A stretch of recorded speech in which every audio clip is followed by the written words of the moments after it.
তথায় বলরামপুর গ্রাম বিভিন্ন ভাবে বিভিন্ন জায়গায় আমাদের থানা লিডারদের কান্দারি যাতে আমরা শরীফুদ্দৌলা শরীফকে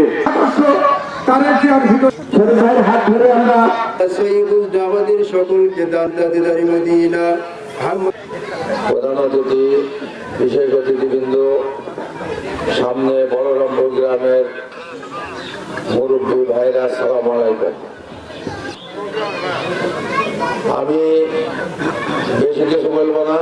আমি আর একবার আপনাদের কাছে ধানের শীষে ভোট চাই আমার সংক্ষিপ্ত বক্তব্য শেষ করছি। আসসালামু আলাইকুম।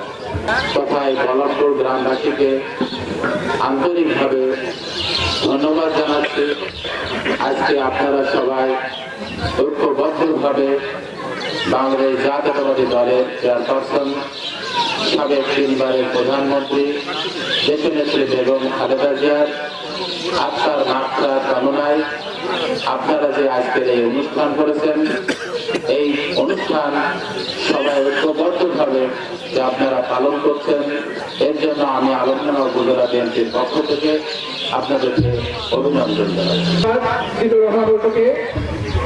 আপনাদের কাছে আমার অনুরোধ, রাজনৈতিক ভাবে কোনো কথা বলার নেই। আজকে দোয়া মাহফিল, সবাই আপনাদের সব কিছু কথা বলেছে যা বলার।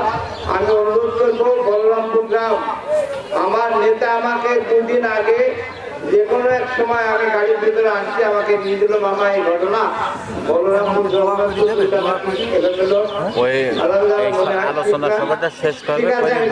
আচ্ছা, তাহলে আপনারা যখন উপস্থিত হয়েছেন, সন্দেহ কিছু নেই। আমি বড় করে অনুরোধ করবো, আপনারা আগামী 12 তারিখে সকাল 7টায় ভোটের সময় আপনারা ভোট দিয়ে আমার মাদের আবার আমার খেলাদের সবাইকে নিয়ে আপনারা আগে ভোটের কাজ ছেড়ে এসে বাকি কাজ করবেন। পারলে ওই দিনে একটু আনন্দ করেন, কারণ 17 বছর তো আপনারা আনন্দ করতে পারেন নাই, স্বাধীনভাবে ভোট দিতে পারেন নাই।